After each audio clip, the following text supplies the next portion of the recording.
Yo, what's going on, man? We are back for another episode of Southern Hospitality, where me and my sister talk about the Black millennial experience in America. I'm your co-host, Landon Moss.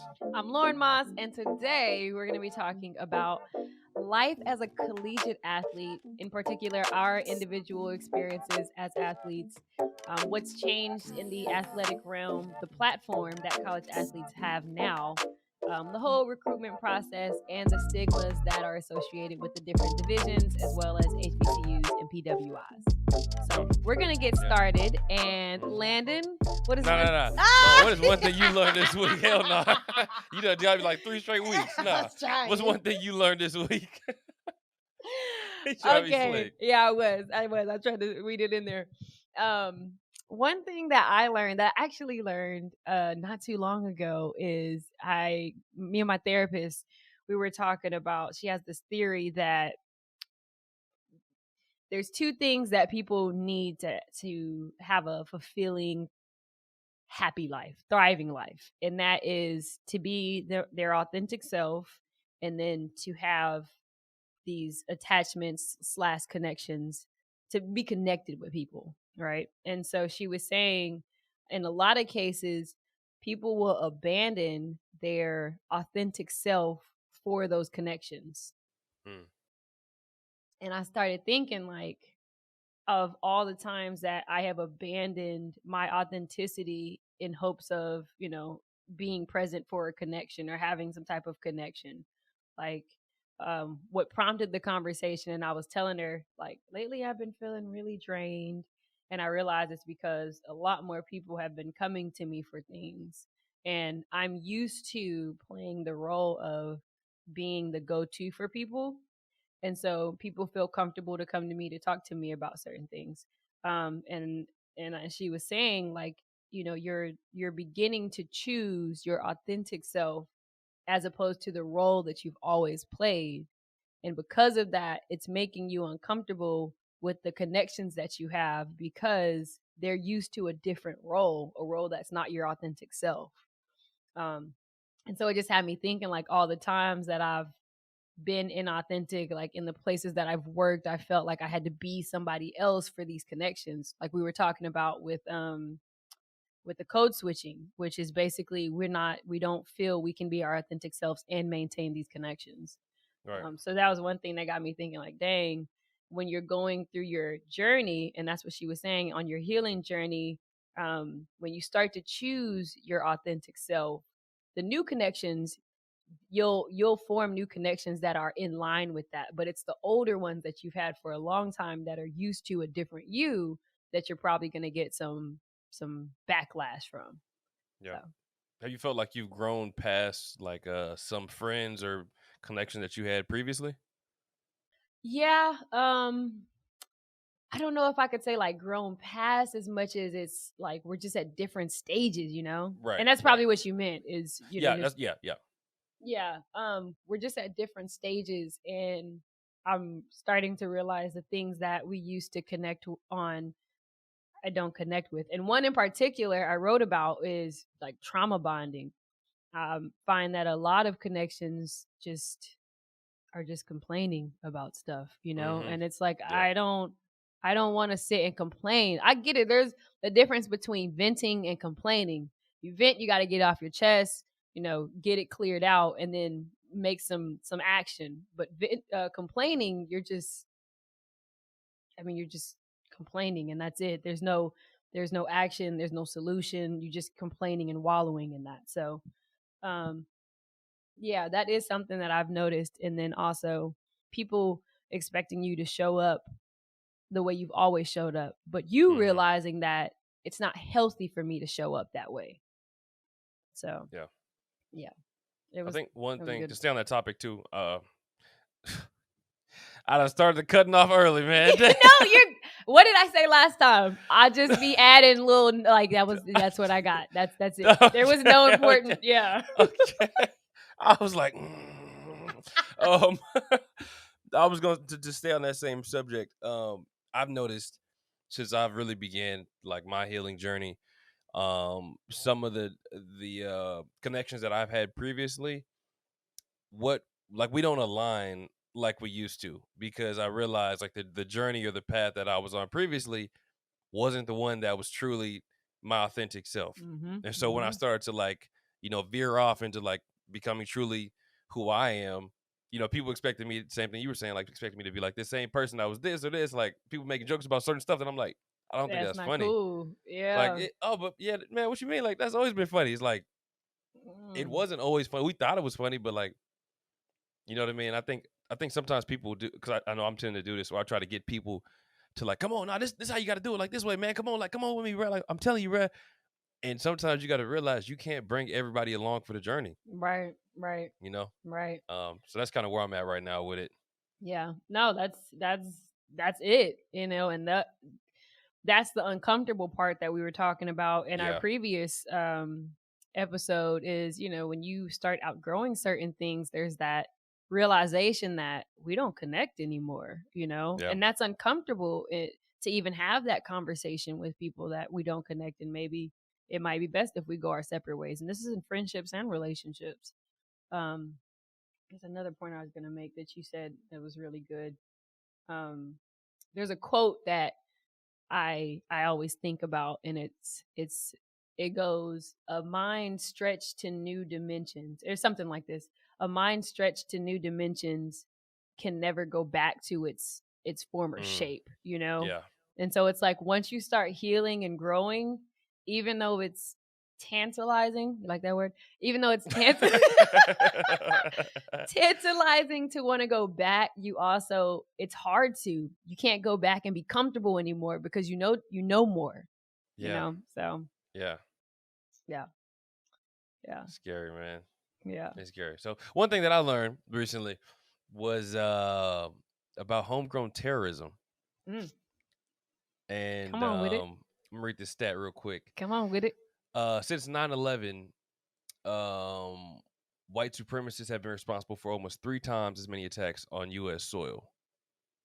And I think it blows my mind how people, when you think about like Muslims or, Mm-hmm. it's always like terrorists, you know what I mean? Or like, when in fact we got people here doing way more shit. Terrorizing people, and have been for Literally. decades. And the thing that gets me, that blows my mind the most, is the reaction from Mm. like Fox, for example. How Fox would be like, oh, they're mentally ill, or they're like a lone wolf, or like, you know what I'm saying? They're They don't terrorists. call it what it is. They're literally a terrorist. Mm-hmm. They're terrorizing, and it's crazy. And I think Trump energizes and promotes these white nationalists, or like these white supremacists, just ideologies. Mm-hmm. You know what I mean? Like they feel empowered through his words and stuff like Mm-hmm. that. And even like his rhetoric, or his policy changes that are like directly aligned with empowering them. Mm-hmm. You know what I mean? Which is messed up. And there's one more point I wanted to make. Oh yeah. It was about the internet. That the internet is literally becoming like a breeding ground Yeah. for white supremacists. You know what I'm Yes. saying? Yes. Like they're exposed to it at younger ages. They're able to Yes. see these Facebook groups, these YouTube videos, these Yes. Instagram pages that are literally like brainwash them in the time of like when they're developing, like the age of development. You know what I'm saying? Yes. Yes. And so it's giving them this skewed perception of like the world, and like, oh, your white skin makes you better than everybody else, and Yep. that's why I think, dude, I hope it doesn't get worse, but I really feel like it will. And I also feel like there's going to be a bigger divide Yeah. among people, because like everything is so radicalized now. Yeah. Yeah. Yeah. You know what I mean? Yeah. I mean, even like I consider myself a liberal, but even like left liberals, you know what I'm saying? There's like some radical ideologies that are like, okay, that's a little too much. Yeah. Yeah. So I don't know. I'm kind of like, it makes me anxious when I think about like the divide that's going to be. How extreme it is. Yeah, everything's like, even driving by, like I drive by a house, they got a Trump flag. I'm like, oh, this motherfucker racist, blah blah blah blah. Like, you know what I mean? Yeah. Like, Yeah. don't even know the person, but I mean, low key, if you're a Trump supporter, let's be honest. Yeah. So I don't know. That's the scary part, where we are right now, is just how divided people are. And the crazy part is we're more divided even though we have access to more information. Yeah. You would think with more information, people will be better informed. But I think it's not necessarily the how much information we have, but more so not really having the tools to think critically. Yeah. You know, I think people have the tools. They just don't care to use them. you think so? Like, you think? I always go back to like the school systems and how kids really aren't taught to think critically. They're taught to regurgitate information. Yeah. You know, Mhm. that's I was thinking it from that. But yeah, you're right. We do have the tools. Just using them, understanding how to use them. Yeah. Dude, I just look at stuff like even like the basic ground level tool of Google or YouTube. Yeah, people Like don't even know how to people, use Google. but I think people get caught up in these echo chambers and like only hearing the similar ideas, and you know what I mean. Like, oh, that's the perspective of the world, Yeah. and don't care to like look. Like, even it pains me to sometimes read the comments that like right wing people think, and I'm like, oh man, that shit is. But like you got to read that to understand Yeah. like the full spectrum of things. Because if I'm just Yeah. stuck on like this side of Twitter or this side of Instagram, I don't know about any other possible things that could possibly have some truth in it. Yeah. And you know, another thing too that I don't think they get enough, they're not given enough responsibility or accountability, are tech companies. I don't think What you mean? I just started understanding this like because I'm in marketing. The biggest, and I always put it this way when I'm explaining social media to people, how do social networks survive? They need your attention. They only push what will keep your attention for the longest. Mm. And two things that'll keep your attention: things that you agree with and things that you don't agree with, things that will rile you up. So you'll find that, and even if you go to your Explore page, all of that content is tailored to what you agree with, what you've shown interest in. So think about how dangerous that is if all I ever see is stuff I agree with. And then the stuff that I don't agree with, it's so far on the other side of the spectrum, it just riles me up. I'm not even trying to understand. I just want to prove my point and why you're wrong and why I'm right. I don't think that people really understand just how powerful these social networks are on creating this divide. They play just as much a role in it as our president does. Yeah. Honestly, I would go so far to say more. But yeah, I mean, because that's our daily lives. We're on that daily compared to like we don't see Trump daily. We don't have to, but we. It feels like it. Yeah. I feel like every time I see him, he's saying some nut shit. I'm like, oh my god, what? Dude, oh my goodness, it just be blowing my mind, man. Yeah. What question? I was gonna ask, like, what do we do? What do you think that we can possibly even do about that? You know what I mean? Like, they control the algorithms and all that stuff. What do we do to? And I'm not sure if you have the answer or not, but I guess it's more of a rhetorical question. But like, I just don't know what we could possibly do to counteract that. We can be more. The word I'm looking for is like controlled, or have more control, demand more control over our information. Because you got to think, anytime that little cookie thing pops up and they say, "Can we use your cookies?" They're asking you for permission.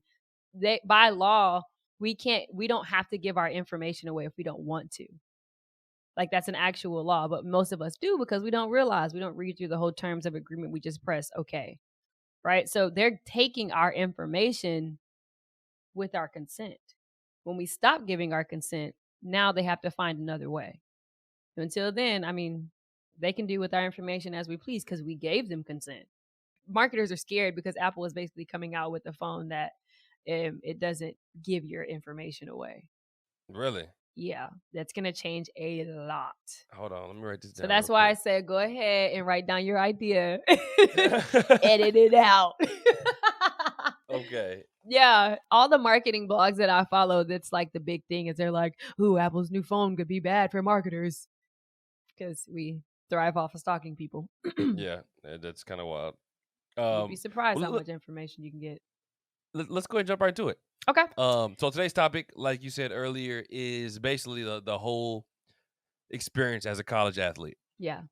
And so I'll start with the basic question: how was your experience as a college athlete? There were some pros and there were some cons.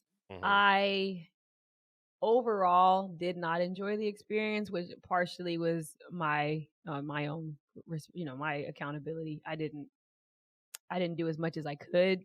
Another part is just I was not prepared for the shift between, basketball and doing it because you loved it, and basketball doing it because it's a job, and you could at any point lose the scholarship, the opportunity to attend school for free, if you didn't perform, so I wasn't prepared for that shift. And when people's livelihoods are on the line, the whole energy is different.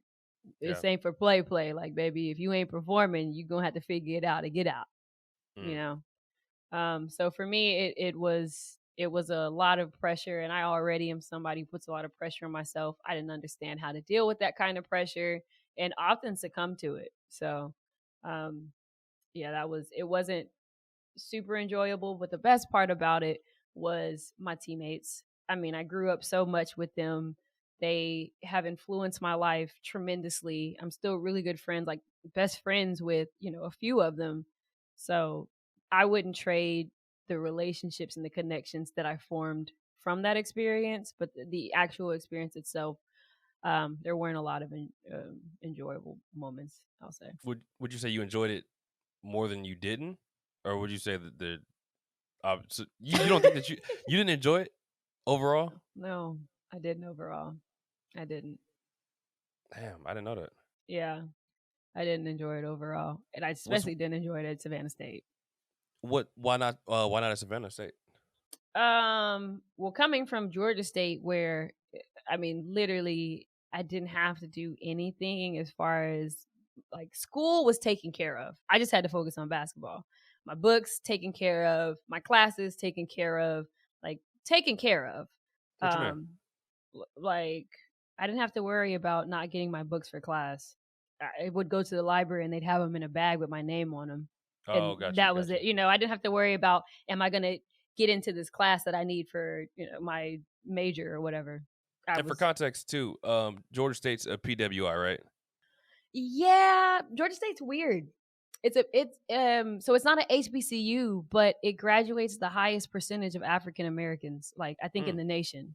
Yeah. Oh, I didn't know that. Yeah, it's crazy. So even though it's not an HBCU, I saw a lot of Black people, not as much as when I was at Savannah State, of course, but more than you would at a PWI. It was very, very diverse. And that was one of the really good things about Georgia State being in Atlanta, is it was very diverse. So I didn't have the experience of going to a PWI because I can't really say Georgia State was that.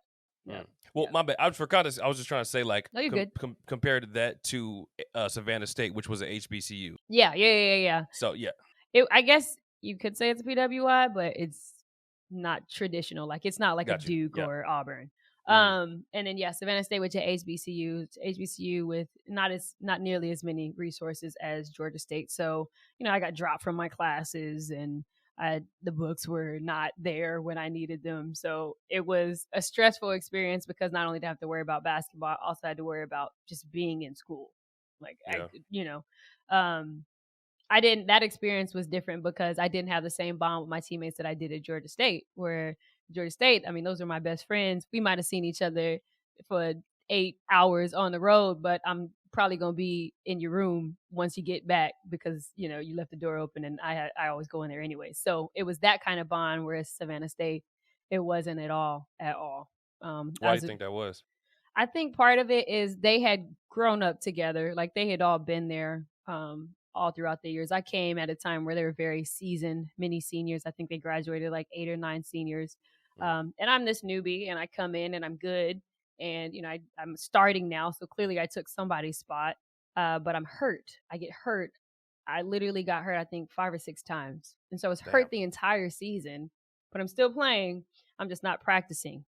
So, of course, yeah. And I got the green light, so I can literally take any shot I want. I'm not practicing. I'm playing, 30 plus minutes. I'm hurt and I got the green light and I'm a newbie. So anybody who's been in a program for 3-4 years, giving blood, sweat, tears, somebody comes in and they're just waltzing around doing what they want. It's like, what the fuck? Yeah. Who is this bitch you think she is?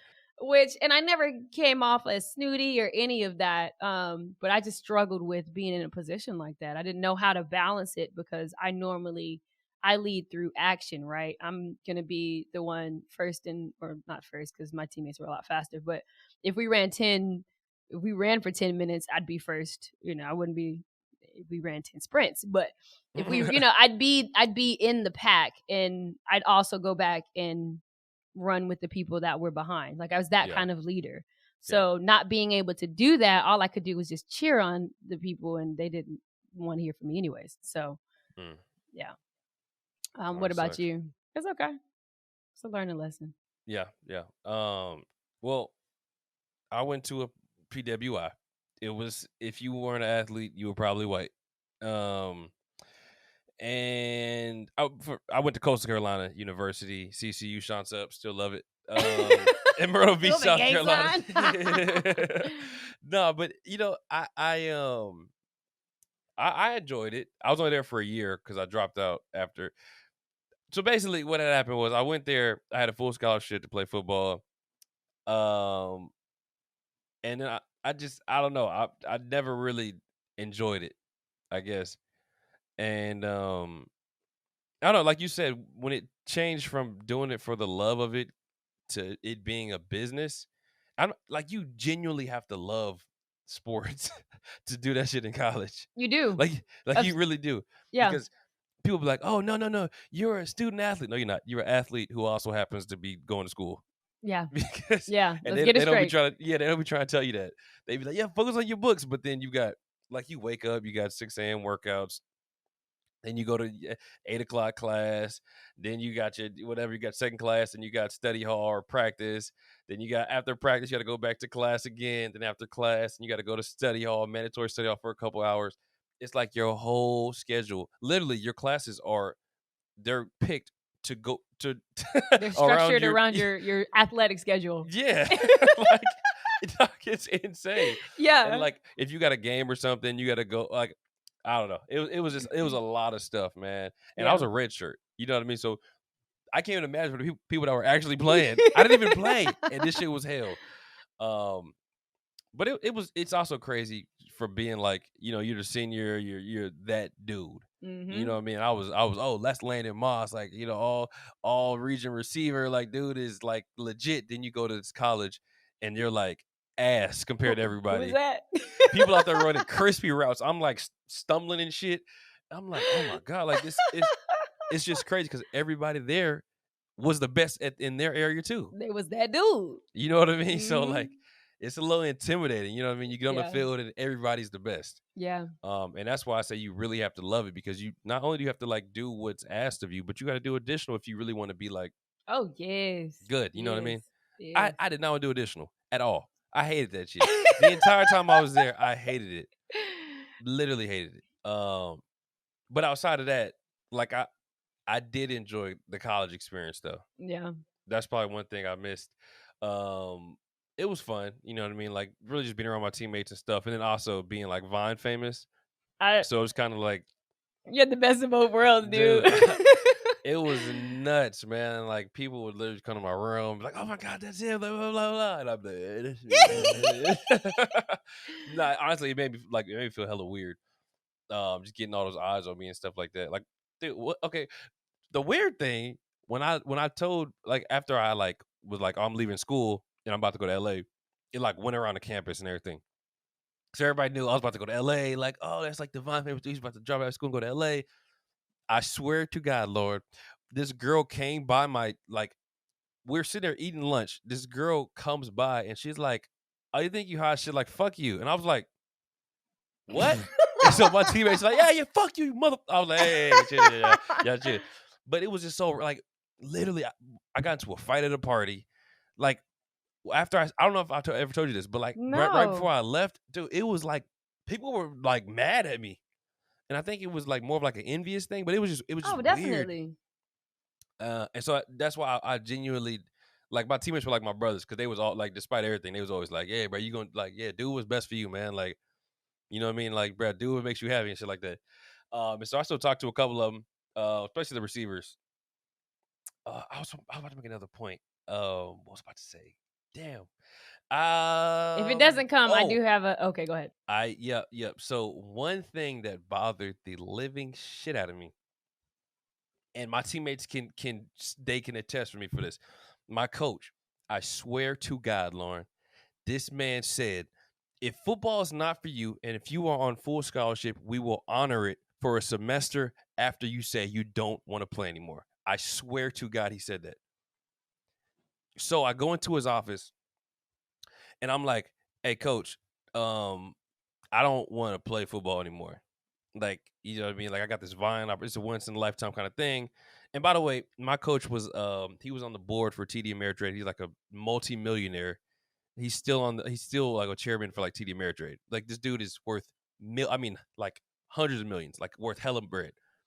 But he just loved football, so he came back to coach. But I'm sitting there and he's like, okay, yeah, sounds good. And so I'm like, and I remember you had said something about honoring the scholarship for a semester if we didn't want to keep playing. And he was like, "No, I didn't." I was like, "Yes, you did." And he was like, "Nah, I didn't say that. Didn't say it. It didn't come from me."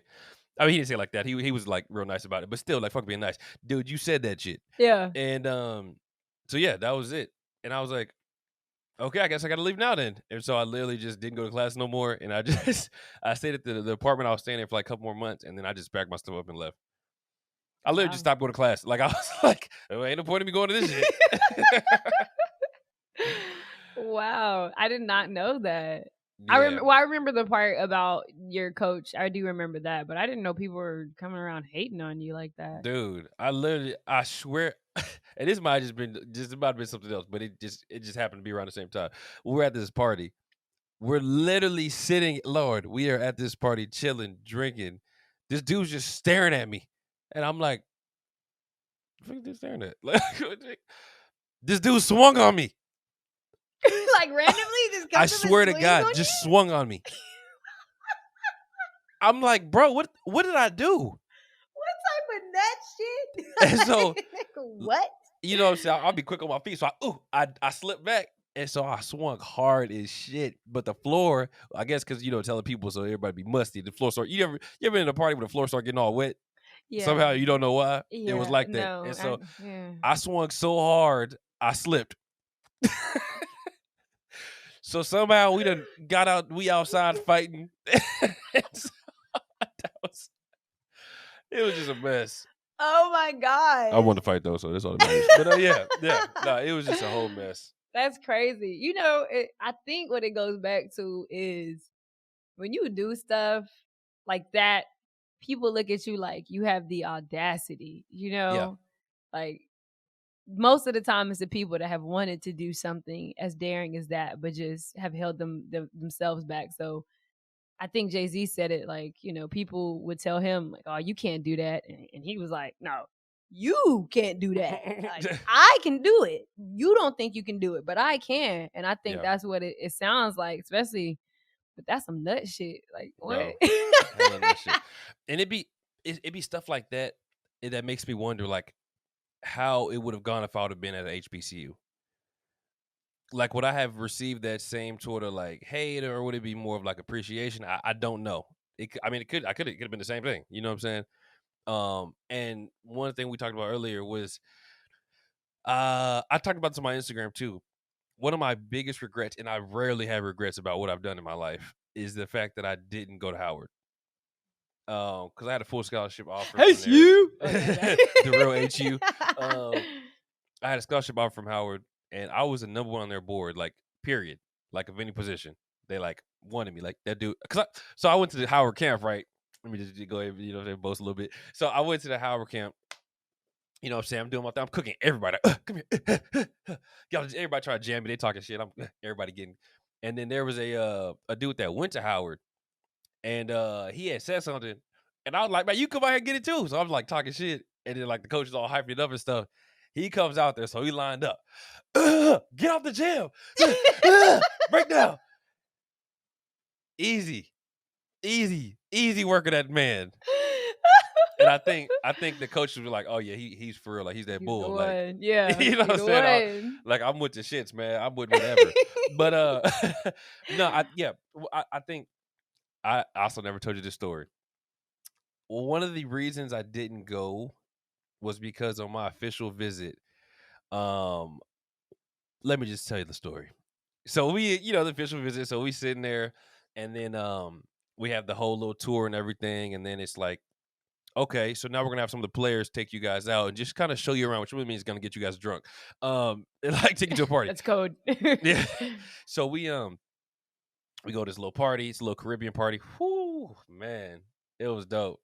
It was a little Caribbean. So we pregame, we drinking and stuff, drinking tequila, white tequila, drinking Hennessy. Why do we mix? I don't know. We just drinking. So yeah, I'm in high school. You know what I'm saying? So I'm drinking everything, going dummy. We go out to this party, and I am fucked up. I mean, I'm leaning on people. I'm dancing with everybody. Everybody, oh yeah, he's lit. Yeah, I'm fucked up. That's what I am. So, I mean, I'm stumbling. Then we like walk. I'm yelling at people and stuff. Like, hey, what up? Hey, just dumb stuff. So then we had to check back in. I guess to make sure that we're still alive. We check back into the coach's office. We go back to the coach's office, and I'm sitting there like, like, bro, I am so. This is like top 3 fucked up I've ever been in my life, and I throw up on the coach's couch. I mean, in his office, I'm just throwing up on his couch. Projectile. I mean, projectile. I mean, that shit damn near hit him. Damn near ricocheted off the couch, hit him in his mouth. What he say?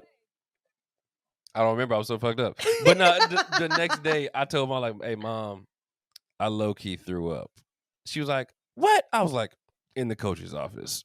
She's like, Landon. I was like, in front of him. She was like, Landon. But no, we talked to him afterwards, and they were still like, it happens. As long as you're safe, that's all we care about. And the offer's on the table. But I was so ashamed. I was so ashamed, bro. I was like, I can't believe I did that. Another reason, too, because I was just super intimidated by black people. Yeah. You know what I'm saying? I was like, I'm not black enough because I grew up in, like, Kansas. the suburbs and, like, you know what I'm saying? I always thought, like, I wouldn't fit in with other black people because I'm not, quote, unquote, black enough. What the fuck is black enough? Yeah. You know what I mean? I got black skin. Yeah. You know what I mean? Yeah. So. Damn, that's real. Yeah. That's real. That's probably one.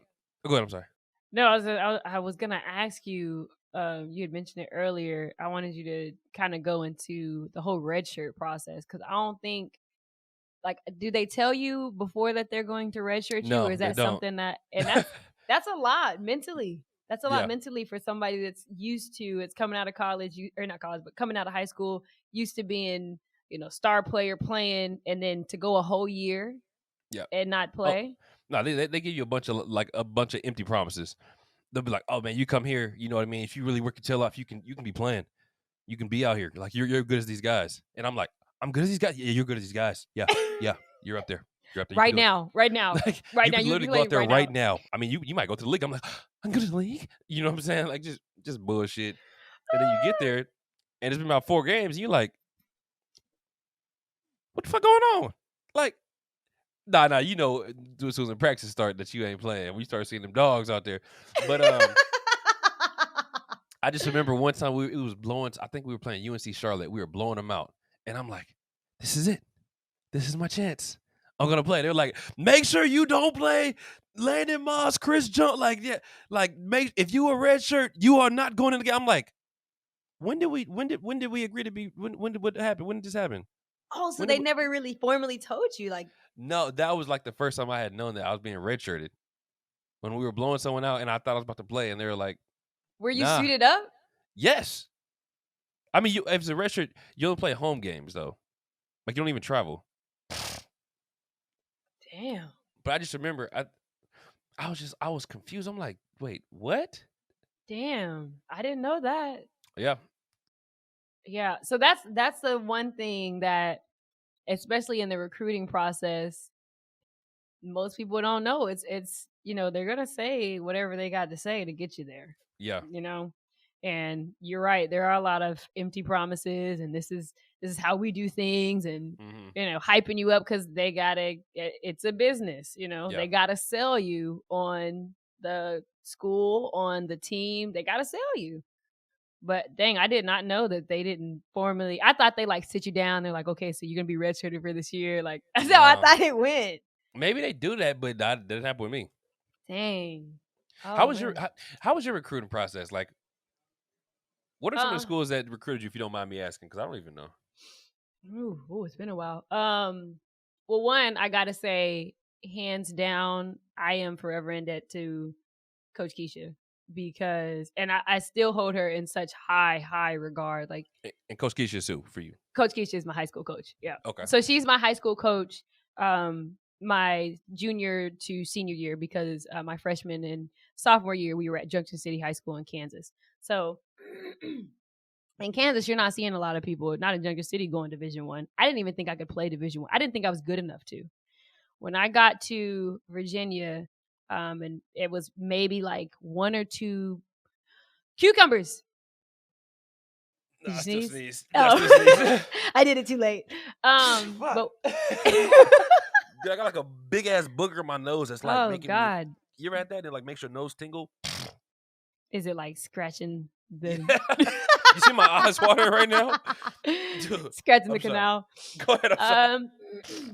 But yeah, I didn't think I was good enough to play Division I, and we had just gotten to Virginia. I think we had only been there maybe like 2 weeks, and Coach Keisha had called me into her office and was like, "I need you to write down the schools that you want to go to because you can play Division I basketball."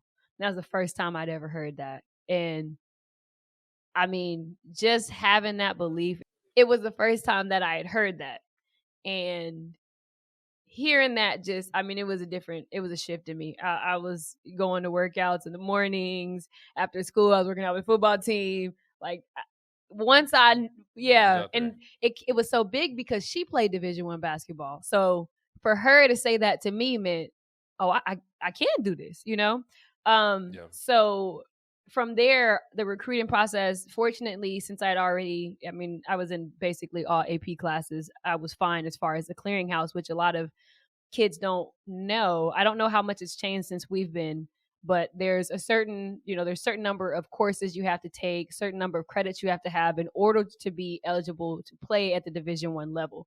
And a lot of kids that don't have that, you see them going to like JUCOs so that they can get their credits, they can meet the clearinghouse. I'm not sure what it's called now. Can we just make this a point that, so if any athletes are listening that they know to Google this, please Google the NCAA clearinghouse and figure out the requirements and what's the prerequisites for what you need in order to clear the clearinghouse. Yeah. It's something that I don't think people know enough about. They don't. Maybe they do now, but I know in my time I had never heard about that until Coach Williams, who was equivalent to Coach Keisha for you, told me about it. Yep. I'm sorry. I just want to make that clear. No, that's a very good point. I didn't know about it until she told me, and I just happened because my grades were already good. I was fine, but for some people who are not taking all AP classes, it can be a lot different. So she's just making sure that I was meeting all of the clearinghouses, and we started traveling to a lot of different showcases, and she was getting my name out there. Just really letting, because the DMV is big for women's basketball. So we were going to a lot of the big showcases where the big schools are at. I don't even remember all the people that were calling me because I felt harassed, so I stopped picking up the phone. It was to the point where Coach Keisha was like, you need to pick up the phone and you need to call them back. Like, these people are trying to get you to college. I know I don't know if it was St. John's or St. Francis, Hampton, Elon, which I almost went to Elon, Georgia State, of course. What stopped you from going to Elon? I just didn't feel it. I didn't feel it. I like the coach. I like the coaching staff. It was a predominantly white institution. It's private college. I didn't feel it. I didn't feel it. And Mom was like hard trying to get me to go there. But I just, I didn't get that sense of I can picture myself here, And I remember I went to I went on my visit to Georgia State because I think you get about 5 visits. So I went to Elon, I went to Hampton, and then I went to Georgia State. And yeah, I just when I like after the visit, I was like, I can see myself here. And I remember calling the assistant coach at Elon, who actually he ended up going to Hampton, and we ended up playing each other when I was at Savannah State. Me and him were super, super cool. He was super cool with mom. And I remember telling him, like, yeah, I'm probably going to go to Georgia State. And he was like, go. Like, if that's where your heart is telling you to go, go. We want you here, but go. And I was like, I'm going to Georgia State. That's dope. Yeah. That's dope. I think well, you made a good point too, talking about point I wanted to bring up when you're talking about mom when you go to Elon. I think that's the thing. A lot of athletes, well, maybe not a lot, but I feel like some people are pressured by what their parents think is like the best decision for them. Yeah. You know what I mean? And it's like, go where you feel at home, because your mom ain't the one to go be in the door waking up at 6 o'clock for workouts. Okay. You know what I'm saying? Like, and so I think that's important that people go where they feel is home for them. Yeah. You know what I mean? The best fit for them. Yeah. That was something Dad reminded me too, because I was telling him, you know, Mom wouldn't, you need to go to Elon, but she just, Elon called, and what you been thinking about Elon, and let's go see Elon, just keeping it top of mind. But it was like, we even went back and watched the game and everything. And I'm like, I just don't feel it here. I just don't. Yeah. So yeah, definitely. It can be difficult to make that decision when your parents are, they're saying you should go here. This is the best decision. But again, you are the one that has to wake up those early mornings. You are the one that's going to be there, and you want to make sure that it's home for you, because that's what it is. That is. How about you? How was the recruiting process? Oh, okay. Somebody else is clearing their throat. Shut up. The recruiting process was weird, man. It was weird because, like, so I didn't play football until my junior year. You know what I'm saying? So usually by junior year is when you hear about, like, when you start hearing from colleges and stuff like that. But I wasn't hearing from none because I wasn't out there. You know what I mean? Like, I didn't play when we moved to Virginia. I didn't play my sophomore year. I didn't play football my sophomore year. I only played basketball. And so, like, I wasn't on nobody's radar, nothing like that. And then Coach Williams, I will always be a special place in my heart for Coach Williams, because he went above and beyond, not just for me, but for every single person there. You know what I mean? Like, he did. I mean, he was he instilled so much into us. You know what I mean? And like, and the same thing with like making us believe, like, oh, you can go D1, you can play with these guys. He's like, I've seen you better than that dude. Like, and he's just getting us to believe that, but then also understanding, like, it's gonna take work. You know what I'm saying? And I'm gonna push you. Yep. And he sure did. Man, I remember we was out there with them damn on the cement, pushing that damn. Man, listen. The hardest thing about the transition from high school to college was not the workouts. I was crushing the workouts, and that was because of Coach Williams and Coach Keisha and how they prepared us. Like, I was pushing the sleds with the seniors. Like, bro, I was doing this last summer in high school. Like, this is nothing. Yep. Yeah. But the same thing. So my junior year I played, and I had like a whatever year. You know what I'm saying? Like, it was solid. It was a good year, but it wasn't nothing crazy that would stand out like that. And so my senior year was when I really like went crazy. Like, I was having like 3 touchdown games and like 200+ yard games, stuff like that. And usually by then it's a little late, you know what I mean? But it's not too late. It's never too late. I tell people that. And so one thing Coach Williams did, the summer going into my senior year, he took us to all the different camps. He took us to Howard. He took us to Maryland. Like, we went down to South Carolina, like a bunch of different things. And he was just taking us, like, getting us exposure and stuff like that. And then one thing he made me, like, aware of is, like, yo, send your tape out everywhere. And that's actually how Coastal found me. Well, they didn't find me. I sent my tape to Coastal, like, to like 3 different coaches. I would send it to like multiple coaches at different colleges like that. Yeah. You know what I'm saying? And so that's one thing I would tell like aspiring athletes, or like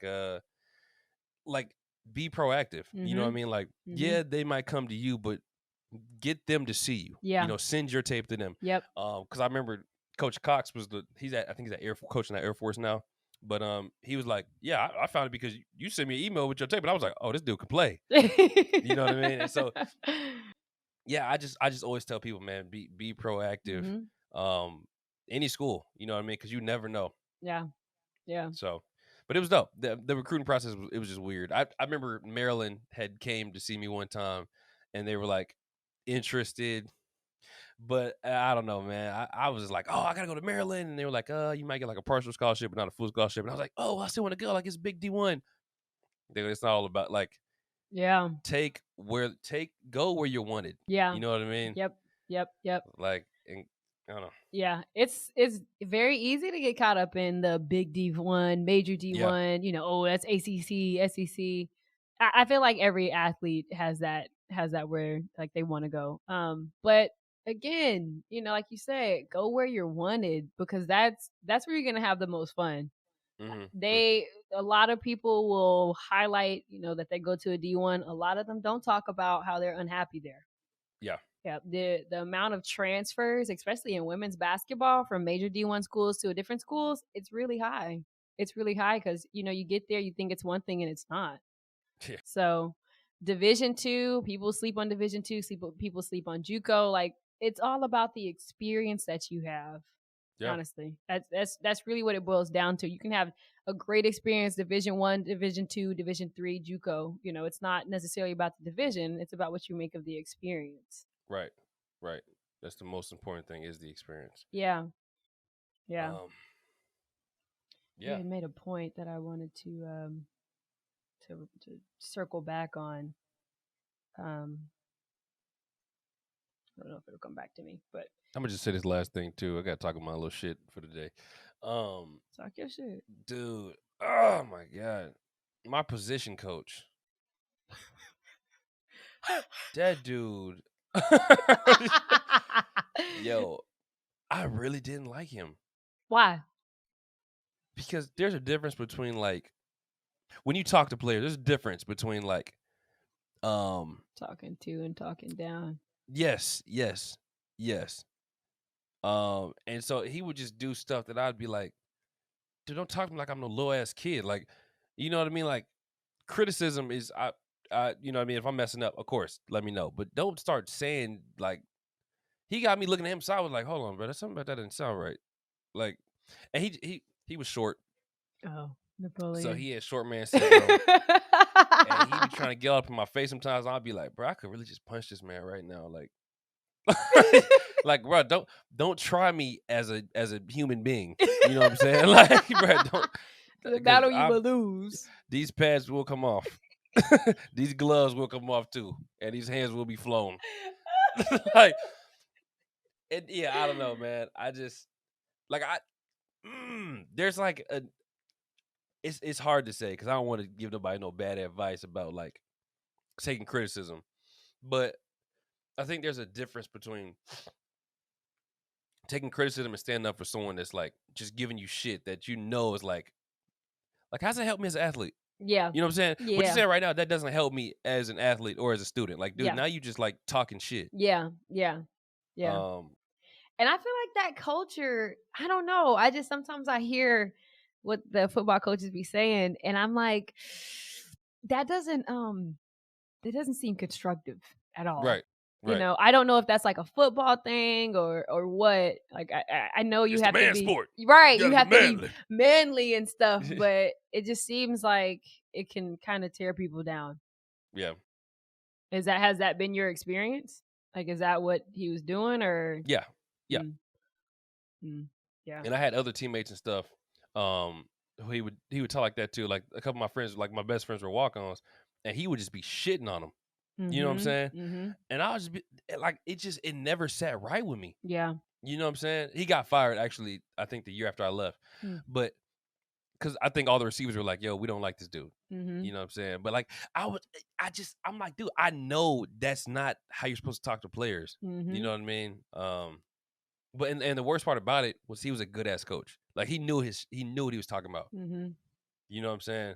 But I also question, did he ever play football? But anyways, yeah, I don't know.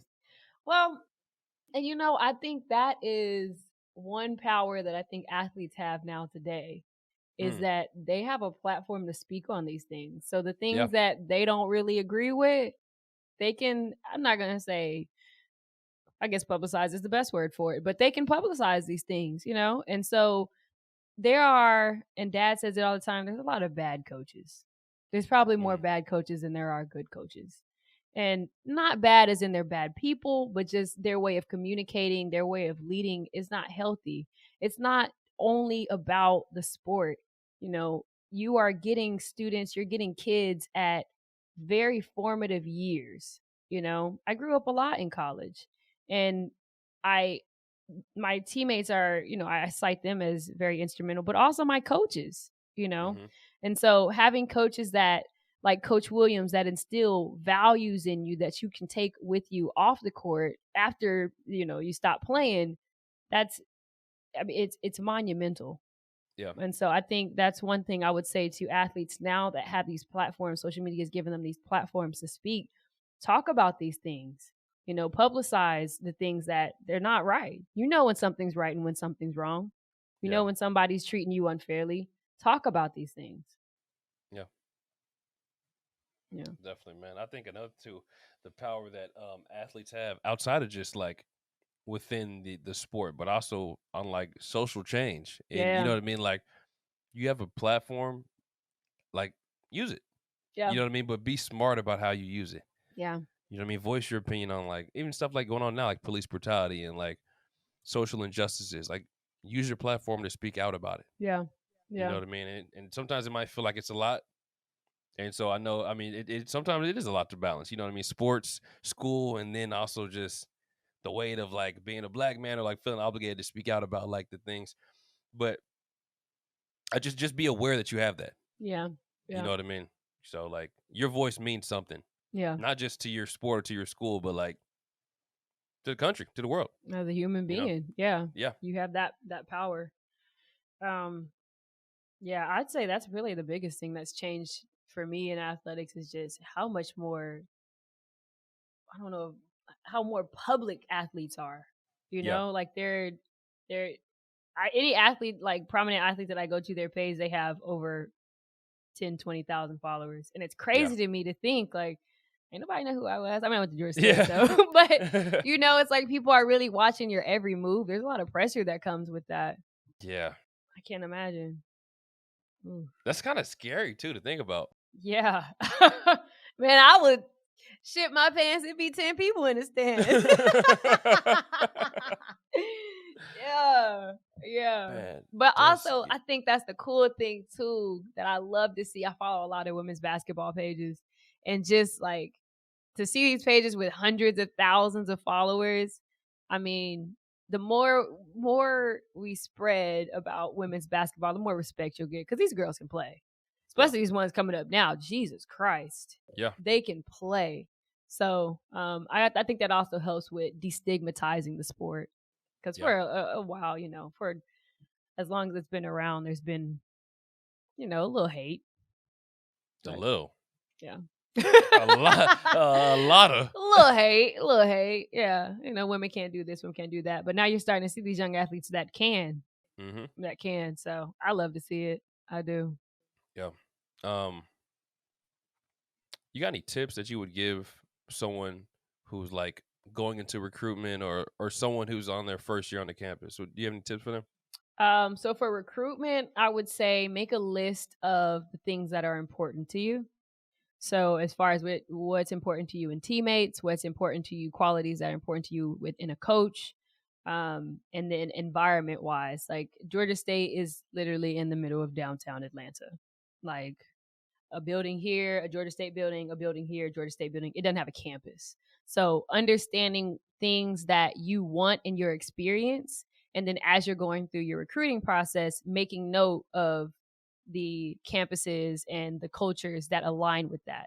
I think doing that is something I didn't do, but if I had, I probably would have found an experience that I enjoyed more because it would have been aligned with what I was looking for. Yeah.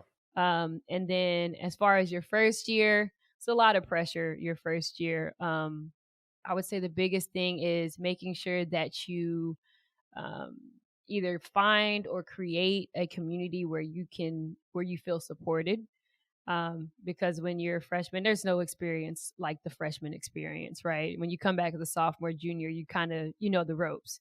Everything's new when you're a freshman. So having some support or a community that you can go to when you don't play, or maybe you don't play as well, or you're just struggling with juggling the new demands that are placed on you, I think it's huge, and it's Yeah. something that I think more colleges should have, is just communities directly for specifically for freshmen.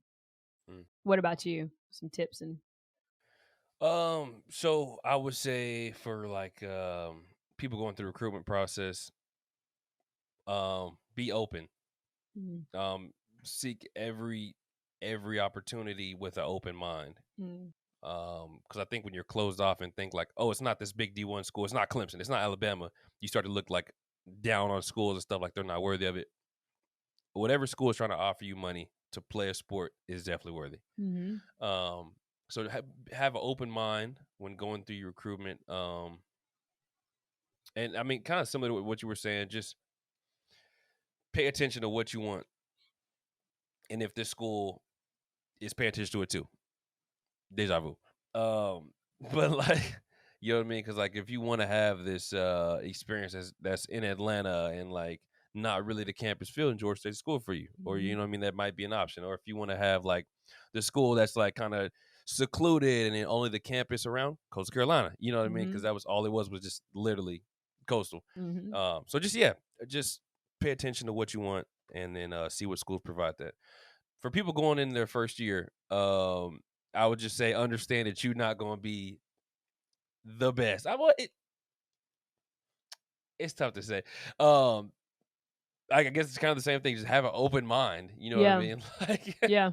like it's hard to say because you never know what to expect.